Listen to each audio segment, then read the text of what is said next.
BTR প্ৰশাসনৰ বিৰুদ্ধে জাঙুৰ খাই উঠিল শিক্ষক সমাজ। কেৱল বড়ো মাধ্যমৰ বিদ্যালয়ক প্ৰাদেশিকীকৰণ কৰাৰ তীব্ৰ বিৰোধিতা বিটিআৰৰ 124খনকৈ হাইস্কুলৰ শিক্ষক সমাজৰ। প্ৰায় 75খনকৈ অসমীয়া মাধ্যমৰ বিদ্যালয় আৰু 2খন বঙালী মাধ্যমৰ বিদ্যালয়ক বঞ্চিত কৰাৰ অভিযোগ। বিটিআৰ চুক্তিৰ 6.3 নং দফা কাৰ্যকৰী কৰাৰ আহ্বান।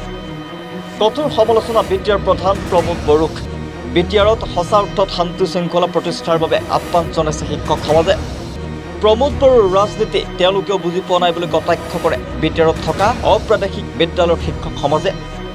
হাইস্কুল শিক্ষক কৰ্মচাৰীৰ দাবী মানি নললে আগন্তুক দিনত জংগী আন্দোলন গঢ়ি তোলাৰ হুংকাৰ। আজি বিটিএডিৰ অন্তৰ্গত 124খন হাইস্কুলৰ ইয়াত প্ৰতিনিধি আজি উপস্থিত হৈ এখন সভা অনুষ্ঠিত কৰা হৈছে। বিশেষকৈ যোৱা 30 তাৰিখে এটা বাতৰি সম্প্ৰচাৰ হৈছিল যে বিটিএডিত কেৱল বড়ো মাধ্যম প্ৰাদেশিকৰণ হ'ব আৰু বড়োৰ লগতে অন্যান্য যিখিনি মাধ্যম আছে, অসমীয়া মাধ্যম আছে 75খন অসমীয়া মাধ্যম, 75খন অসমীয়া মাধ্যম, 2খন বাঙালী মাধ্যম আৰু এটা হিন্দী মাধ্যমৰ বিদ্যালয় আছে, 29খন বড়ো মাধ্যমৰ বিদ্যালয় আৰু 27খন বড়ো আৰু অসমীয়া মিক্স মিডিয়ামৰ স্কুল আছে। গতিকে কেৱল বড়ো মাধ্যম প্ৰাদেশিকৰণ হ'ব আৰু অন্যান্য মাধ্যম বঞ্চিত হ'ব, এই ধৰণৰ এটা আশংকাত ভোগা হৈছে। যদি এটা মাধ্যমৰ বিদ্যালয় প্ৰাদেশিকৰণ হয় তেতিয়াহ'লে সম্পূৰ্ণ প্ৰাদেশিকৰণ প্ৰক্ৰিয়াটো মানে এটা স্থবিৰ হৈ যাব, কাৰণ অন্যান্য মাধ্যম বহি নাথাকিব। তেখেতসকলে তীব্ৰ বিৰোধিতা ইতিমধ্যে কৰিছে আৰু আমি ইয়াক মানে সমৰ্থন জনাইছোঁ যে সদৌ বিটিচি অপ্ৰাদেশিক হাইস্কুল শিক্ষক কৰ্মচাৰী সন্থাৰ তৰফৰ পৰা আমি ইয়াক গৰিহণা দিছোঁ।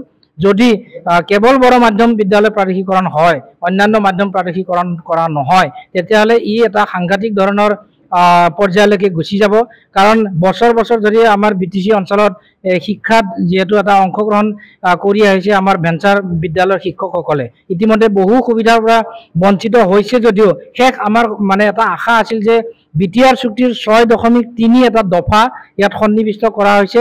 তাত স্পষ্টকৈ লিখা আছে যে বিটিএডি অঞ্চলৰ ইয়াত কোনো মাধ্যমৰ মানে কথা উল্লেখ নাই যে বিটিএডি অঞ্চলৰ আটাইবোৰ বিদ্যালয় প্ৰাদেশিকৰণ কৰা হ'ব, চুক্তিত ইয়াত অন্তৰ্ভুক্ত কৰা হৈছে। কিন্তু আমি আশা পালি আছোঁ যে এতিয়া প্ৰমোদ বড়ো চৰকাৰৰ দিনত এতিয়া এবছৰ আৰু বাকী আছে।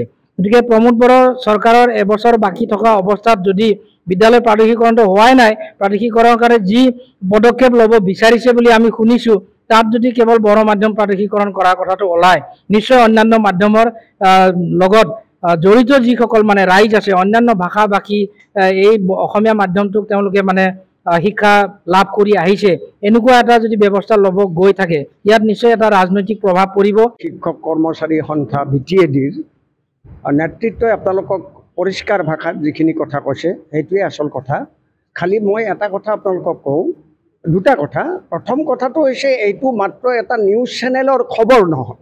মই সময়ত আপোনালোকক এই তথ্য প্ৰকাশ কৰিম আপোনালোকৰ সন্মুখত যে তেওঁলোকে পৰিকল্পিতভাৱে বিটিএডিত আকৌ বড়ো সংঘাত সৃষ্টি কৰিব বিচাৰিছে আৰু as a part of that conspiracy আজি তেওঁলোকে 26খন নে 27খন কেৱল বড়ো মাধ্যমৰ স্কুল প্ৰভিন্সিয়েলাইজ কৰি বাকী মোৰ দেন